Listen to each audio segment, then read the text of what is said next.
Olá, pessoal. O nosso último episódio ele foi tão sensacional que hoje nós estamos aqui de novo com o mesmo time. Thaís, Olá, pessoal. Nóbrega Vamos continuar. e a Luísa para falar sobre filmes, sobre cinema. Mais uma vez aquele tema de aprender direito fora do direito, mas agora falando de filmes, de séries. Vamos começar, Luísa. Fala pra gente um filme que te inspira, que te traz insights poderosos no direito. Olha, eu sou fã de cinema e de cinema da década de 60, 50. Eu amo todos, eu acho uma escola ali, né? Os diretores que fizeram esses filmes, mas eu vou dar uma dica de um primeiro filme aqui, a gente vai conversar de vários, que é o Cinema Paradiso. Por quê? Eu não sei quem já viu, enfim, esse filme, mas esse filme é metalinguístico, né? É o cinema falando do cinema. E por que que eu conecto esse filme com o direito?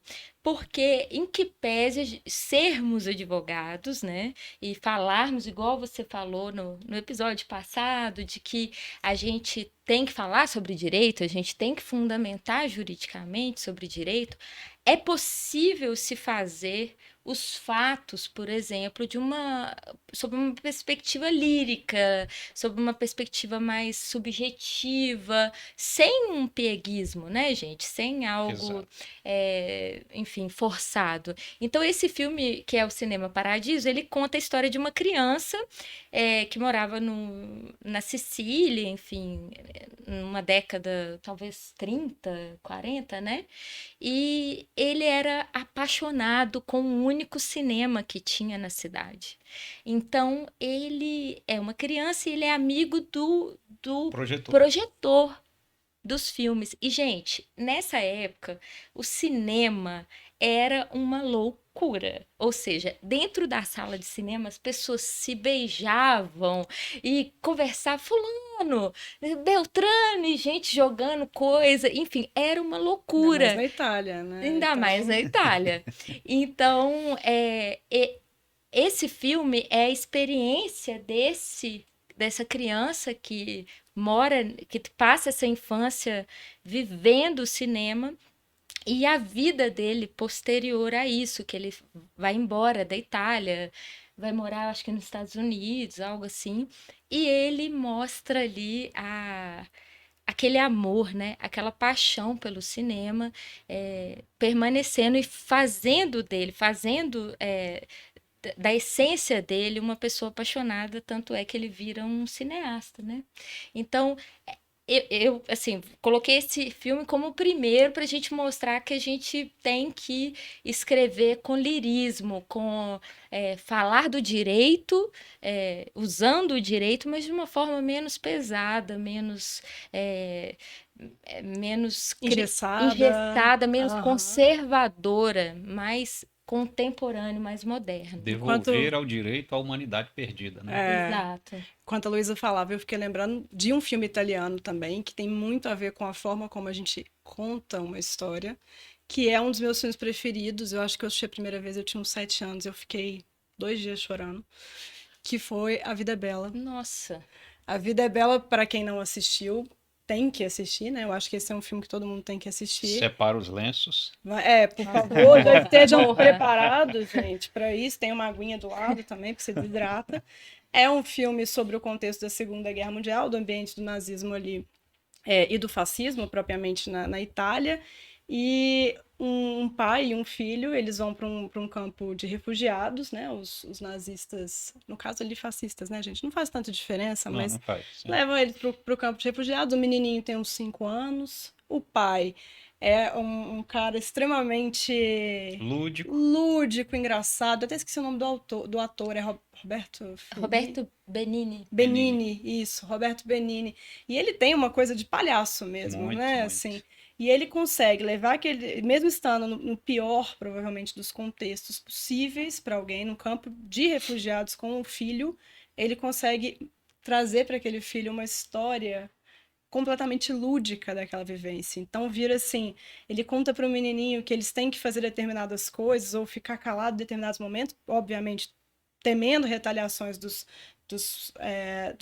nazistas e fascistas, etc. Mas ele consegue tornar tudo um jogo, uma brincadeira.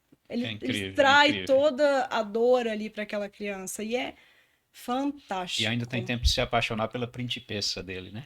Durante o... Principessa, É, é incrível, Maravilhoso é esse incrível, é filme, incrível. maravilhoso. É curioso você falar sobre esse filme, porque antes de vir pra cá, eu estava pensando nele e na lista de Schindler, que é do Spielberg. Spielberg. E eu estava pensando de como a arte nos aproxima de contextos históricos e como ela é capaz de nos impactar. Então, a gente sabe desde muito cedo que o Holocausto foi uma barbárie, mas eu consigo ter o impacto do Holocausto vendo a lista de Schindler, Exato. vendo A Vida é Bela, porque Exato. aquilo é tão forte, é passado de uma maneira tão visceral mesmo, que não tem como você falar assim, não, eu compactuo com essa atrocidade. Não existe. Então, Sim. a arte, além de tudo, ela consegue educar, Uma né, função social, socialmente. uma função social assim, por excelência. Sim. Quando você vê aquele menininho de 5 anos com o pai contando pra ele, olha, tem que ficar caladinho aqui agora, porque senão é uma nova etapa do jogo e o menininho fica assim, gente, como que você não sente o que Impossível. estava acontecendo ali? Impossível, E a impossível. mesma coisa com o direito. Ao invés de você trazer de uma forma a sua narrativa os fatos, que é o que o Bruno muito bem disse, né? Que o juiz não conhece são os fatos. Os fundamentos ele conhece muito bem. Se você traz isso de uma forma palpável e realmente profunda, é outro tipo Completamente diferente. de persuasão, No né? caso da lista de Schindler ainda tem um agravante, que o filme é preto e branco. Isso Então tem- quem imagina o colorido é o espectador. Então Exato. isso foi uma sacada genial tornou o filme, a história por ser excelente, tecnicamente excelente, mas a escolha por ser preto e branco tornou ele antológico. Eu penso que passa muito por isso. Então, no cinema eu gosto muito de ficção científica, muito. E tem o meu diretor favorito é o Denis Villeneuve, que é o diretor do Duna, Uhum. é o diretor do Sicário, que não é ficção científica, mas é um filme incrível também, sobre exercício arbitrário das próprias razões.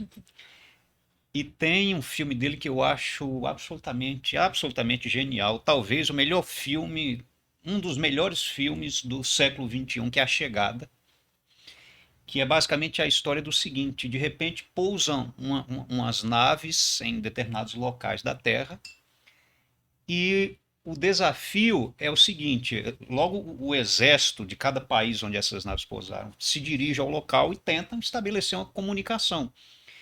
E em determinado momento, os seres humanos conseguem entrar na nave e se deparam com aquelas criaturas alienígenas que não é tão importante isso. O importante é que há uma tentativa de comunicação. E a comunicação deles é absolutamente estranha para nós. É uma escrita circular, é um negócio muito diferente. E tem uma linguista como personagem principal. E é curioso o seguinte: esse filme não fala sobre extraterrestre. Esse filme fala sobre a dificuldade que os humanos possuem de se comunicar entre si. E o desfecho do filme é absolutamente maravilhoso, que envolve teorias científicas e tal, que eu não vou contar aqui. Mas dentre os fatos que chamam a atenção, diante do medo e do espanto em frente ao diferente, o que é que o ser humano faz? Um desses exércitos resolve soltar dentro de uma dessas naves uma bomba atômica, que não faz nada na nave, mas faz no ser extraterrestre. E isso gera uma série de consequências mundiais. Perceba, o problema não é o ser que veio de outro planeta. São os seres desse planeta que não conseguem se entender entre si, como um entrave para a evolução da espécie. E o Denis Villeneuve, que é o meu grande mentor de visual law, é ele que eu percebo a fotografia que ele usa, a forma como ele narra. E eu estava assistindo um podcast com ele, com um grupo de estudantes de cinema, salvo engano, na Califórnia. E uma menina pergunta: às vezes você precisa mudar seu projeto por questões de orçamento? Aí ele fala: isso é a minha vida de todo dia, eu preciso mudar os projetos por questões de orçamento. O grande desafio do cineasta, e isso vale para a gente como advogado, é o seguinte: eu preciso entregar com elegância, precisão e simplicidade. Talvez essa seja um dos grandes lemas que o cinema do Denis Villeneuve ensina, que a gente pode trazer para o direito. Só outros dois filmes que eu realmente sou fã aqui. 2001, do meu Kubrick. diretor favorito, Stanley Um dos Kubrick. preferidos do Bruno também. E Maravilhoso. Doutor Zhivago, que é do David Lean, não é do David Lynch, é do David Lean, que é um quase xará. E é uma história absolutamente incrível, maravilhosa, da Revolução Russa e tal, que tem o tema de Lara, que é incrível até hoje. É baseado num livro de um autor, se não me engano, polonês, chamado Boris Pasternak. E o outro grande filme do David Lean é o Lawrence da Arábia, que tem uma frase absolutamente incrível. Quem protagoniza o personagem lá do Lawrence da Arábia é o Peter O'Toole, um excelente ator britânico. E a missão dele durante a Primeira Guerra, dar um jeito de reunificar ali as tribos árabes, os emires, né, aquelas tribos ali. E num dado momento do filme, ele precisa atravessar um deserto, salvo engano, um deserto do Saara, não tenho certeza, mas é um deserto considerado intransponível pelos próprios beduínos. E aí o beduíno, espantado com a tenacidade do Lawrence da Arábia, fala para ele o seguinte: eles estão começando a atravessar o deserto, ele fala: Lawrence, ninguém nunca atravessou esse deserto. Aí o Lawrence fala assim: atravessou sim, isso está escrito. Aí o beduíno truca ele, né? Está escrito onde? Ele fala: aqui. Já está escrito. E aí eu não vou dizer Da verdade. e aí eu não vou dizer se ele atravessa ou não esse deserto, porque faz parte do desfecho do filme. Brunão, filme que lhe marcou, meu amigo, qual seria? Eu conheço alguns, mas gostaria de ouvir de você. Eu vou falar um que talvez seja meio óbvio, mas eu gosto muito de Bastardos Inglórios. Eu iniciei os meus irmãos com ele semana passada. Maravilhoso, né?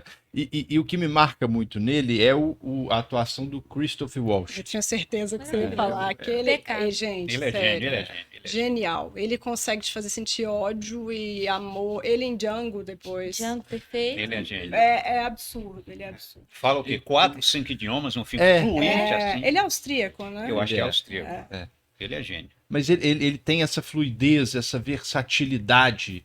Ele consegue encorpar o personagem e ele tem repertório, porque um cara que atua como ele atua tem que ter muito repertório. Sim. Ele fala vários idiomas, ele consegue mudar, ele consegue trazer na atuação dele sutilezas assim de sarcasmo, de dúvida. Aquele diálogo dele com a Shoshana, quando eles estão num restaurante, aí ele pede um strudel. E aí, antes dela comer, ele fala assim: espere o creme. E enquanto isso, ele tá trabalhando aquele silêncio com ela e o olhar dele Aquele filme é para ver se ela entrega alguma coisa. É sensacional. maravilhoso. E essa cena, pra mim, ela é muito E marcante. ela Às também é vezes, fantástica. ela é maravilhosa. Fantástica, aquela atriz francesa. E o Tarantino, ele fez uma coisa, ele tá reparando historicamente as populações, né? Isso. Aos poucos. Eu não sei se você ia falar isso. É isso, sim, Então- sim. Não, então eu pode eu falar. acho os desfechos de vingança nos filmes dele maravilhosos. É uma catarse, né? É, porque o Django é a reparação negra, né? O Bastardos Inglórios é a reparação judia. E o Once Upon a Time, né? Em É do Hollywood. Scorsese, não é? Não, É do Não, Tarantino. do Tarantino. É do Não, eu Tarantino. digo a vingança, porque Não, é porque houve como chamava o É rapaz? O Manson. isso, o Manson, Charlie ele Manson. matou a Charlie Manson. esposa A Do Tatum- Polanski. Do do Polanski, né? Isso, Roman do Polanski. Polanski. grávida. E ele muda aquela história que para ele é dolorosa, né? Faz a vingança. Então isso é muito lindo, Ele né? faz, inclusive, a autorreparação. Ele repara o histórico e a O autorreparação. diretor que eu queria lembrar era o que foi Polanski. vítima desse, que é o Polanski. Polanski. Isso. Bebê de Rosemary. Maravilhoso. Muito bom. É. Enfim, esse filme do Bastardos Inglórios, eu lembro também muito de um que é o Pulp Fiction, do Tarantino. Também do Tarantino. O Tarantino é muito incrível, né? Porque ele quer ser o protagonista dos seus filmes. Esses dias eu vi uma entrevista dele que eu achei maravilhosa, que ele falou assim: eu não faço filmes para as pessoas, eu faço filmes para mim. Eles são os meus bebês e eu amo assisti-los. Eu achei aquilo incrível, achei honesto da parte dele, né? A arte para ele tem o papel também de recompensação, assim, sei lá, recompensadora, né? Uhum. É incrível isso. Série, eu penso o seguinte, eu penso que da HBO dos anos 90 para cá, o nível das séries subiu demais, né?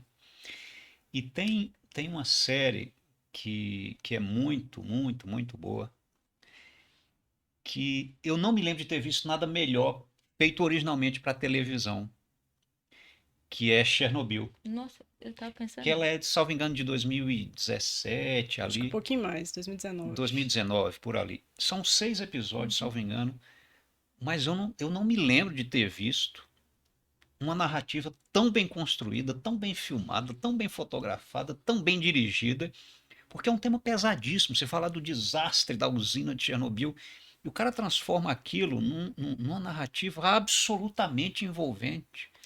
Tá? Não, não tem um soco, não tem um tiro no filme, salvo engano. É uma discussão mental o tempo inteiro. É um conflito assim de ponto de vista, de ciência, de interesse político. Assim, eu mencionei Chernobyl porque essa questão ambiental vem sempre à tona e normalmente as pessoas costumam ficar nos clichês.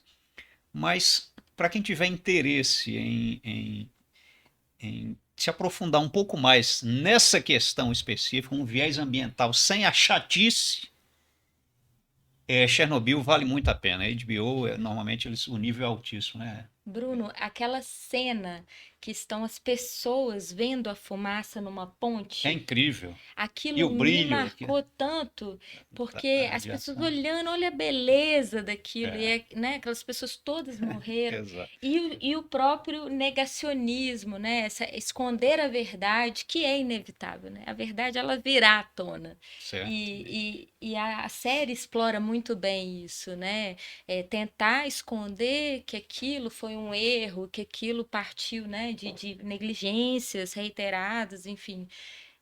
A gente vive isso até hoje, né? Sobre Enquanto verdade e negacionismo, me lembrou também daquele filme, Não Olhe, Não Olhe para pra Cima, Cima. com a Meryl Streep, Leonardo DiCaprio. DiCaprio. Gente, aquilo ali é uma chacota tão É maravilhosa. espetacular. Aquilo. É uma chacota Espetacular. maravilhosa sobre a questão enfim, não sei colocar. Aí Esse você foi filme tem que sábio ser... agora. eu acho que eu não preciso de falar, dispensa realmente o comentário, Incrível, tem que ser incrível. assistido. Sensacional. Série alguma? Ah, quem me conhece sabe, né? The Office. Eu amo. Eu amo The Office. Aquela ideia de você retratar um sujeito que ele olha para a câmera, ele compartilha o olhar de constrangimento dele com você. Eu acho aquilo, do ponto de vista Quebrar de a quarta técnica, parede. técnica cinematográfica, sim, é obra-prima. Espetacular. Né? Sem falar que a gente passa vergonha alheia a cada Total, filme. total. Tem hora que você fala, por favor, pare, né? Chega. É ser genial, tão, é genial. assim, Outra inconveniente. série que faz muito isso é Fleabag, né? Que foi Nossa, super Fleabag. premiada. Fleabag também. Gente, me fugiu o nome dela, da atriz Eu esqueci também, do cabelo curto. inglesa, que também é roteirista, né? Ela é inteligentíssima. Inteligentíssima. Gente, me fugiu mesmo o nome dela, mas muito boa também. Ela faz isso o tempo todo. Usa daquele humor britânico, que Sim. eu particularmente adoro. É sensacional. E ela vai, conecta com você, e você entra na história, na percepção dela o tempo todo, você é chamado para estar ali como um cúmplice do que ela está vivenciando. Fleabag é E muito nenhuma bom. premissa extraordinária, não tem nada de extraordinário, assim, aliás, o extraordinário realmente ele não é necessário, né? Quando a gente fala de boas construções. Exato. E Fleabag é muito isso. Outro que também não tem a ver, é uma pegada bem mais soft, mas que conta o essencial de uma maneira muito terna, muito empática e sensível, é This Is Us. Eu gosto muito de This Is Us. Então aborda toda a questão familiar de uma maneira sistêmica, sem entrar tanto nos clichês, né? Com muita nitidez que aquilo ali é trabalhado. Para quem trabalha Gosto para quem muito. trabalha com direito de família, Principalmente. o This Is Us É uma é um aula. prato cheio, é uma aula atrás da outra. Excelente. Assim, é impressionante. Eu gosto de Suits também. Eu acho interessante Suits pela questão lúdica ali, né? Não pode ser tratado como drama, né? Tem que ser tratado como comédia. Aquilo é uma comédia, porque não existem advogados daquele jeito, com aquela facilidade que ele tem, o super-herói advogado, que eu esqueci o nome também aqui do personagem, mas tem Harvey. o Harvey Specter. E tem o Michael, que é um cara que é advogado sem ter feito o BAR lá, né? Que é a OAB deles lá. E assim, a história é excelente. O que eu percebo é que o Harvey Specter, junto com o 007, meio que se tornaram referenciais assim de sofisticação masculina, né? Sim. O 007 já é há muito tempo. O Harvey Specter também. Porém, eu quero entrar no 007 aqui por quê? Porque o 007 morreu. Desculpem quem não viu o último filme. É o Daniel Craig, É, né? o Daniel que é Craig. Ele último. morre no filme, ele casa no filme, né? Ele tem uma filha no filme, ele morre no final. Desculpa quem não viu, mas isso é importante por quê? Porque no instante em que o 007 morre, a mensagem é muito clara. Esse perfil aqui, por isso que eu citei o Harvey Specter, por isso que eu citei o James Bond, ele está morrendo. Isso nos leva a uma nova estética para tudo, inclusive para profissões tradicionais como a nossa. Se a gente não matar o antigo em prol do que é novo, a gente corre o risco de ficar para trás. Não adianta só trocar a roupa desse personagem. Não Às vezes adianta a gente só tem que trocar a trocar o roupa. personagem. Exatamente. Tanto que 007, salvo engano, o próximo é uma mulher, né? Tá se decidindo ainda, né? Tá uma... E quem tá escrevendo o roteiro é justamente a de Fleabag, a atriz de Fleabag. Phoebe Waller-Bridge. Isso. Lembrei. Eu olhei pra Luiz e falei, lembrei agora.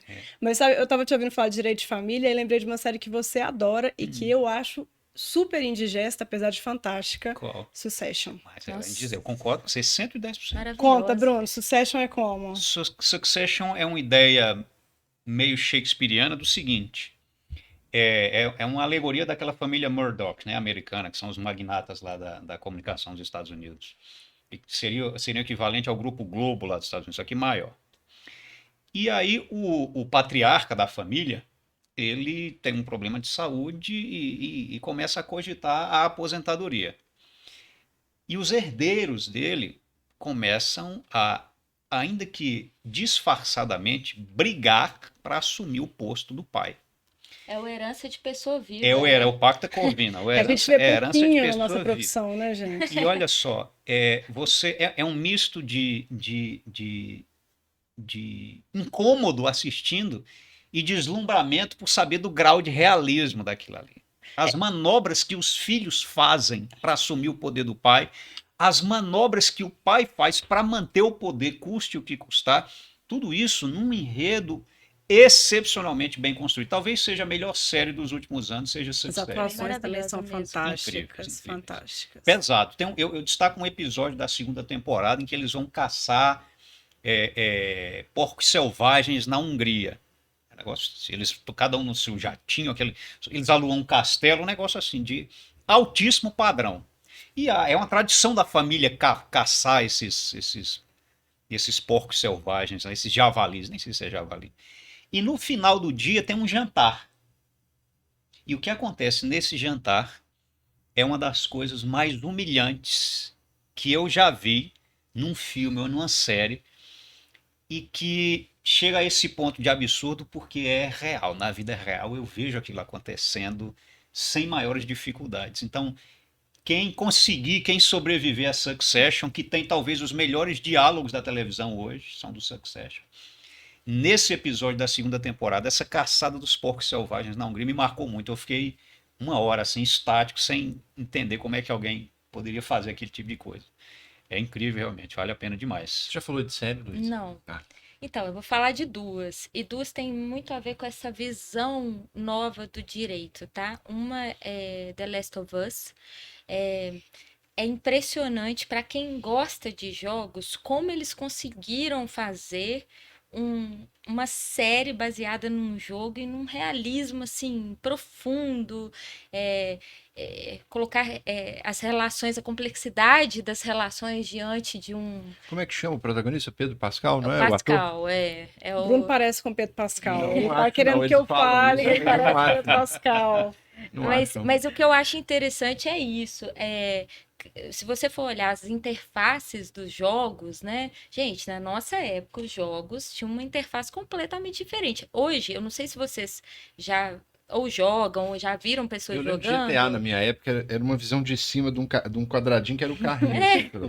Não, o Last Nada a ver com of o que é Us, hoje. o Last of Us tem uma parte, quer dizer, várias partes dele, porque eu tenho um amigo muito especial que ele ama, que eu ficava vendo, porque é uma história, existe uma narrativa, tem hora que ele para de jogar e o personagem vai, né, o personagem do jogo vai se conectando com outras situações. Então eu acho isso muito contemporâneo, muito moderno e segue essa lógica do direito também. Acho que a Luísa já abriu um futuro episódio aqui, né? Para falar de narrativa a partir dos jogos. Né? Exato. Legal. Boa ideia. Legal. Muito. Muito. Vai ter que topar voltar. Ai, meu Deus. Mas eu sou assim, eu sou péssima, eu só vejo e acho lindo, assim, a interface, eu acho muito legal. E a outra série que eu amo é I May Destroy You. Não sei se vocês já viram. É como se fosse eu posso te Eu destruir. vi, não, mas nunca assisti, não. Eu já vi ela O que é, Luísa? nos streams. Essa série, ela se baseia num dia de uma mulher, né? Uma mulher negra, inglesa, que é a atriz Micaela alguma coisa.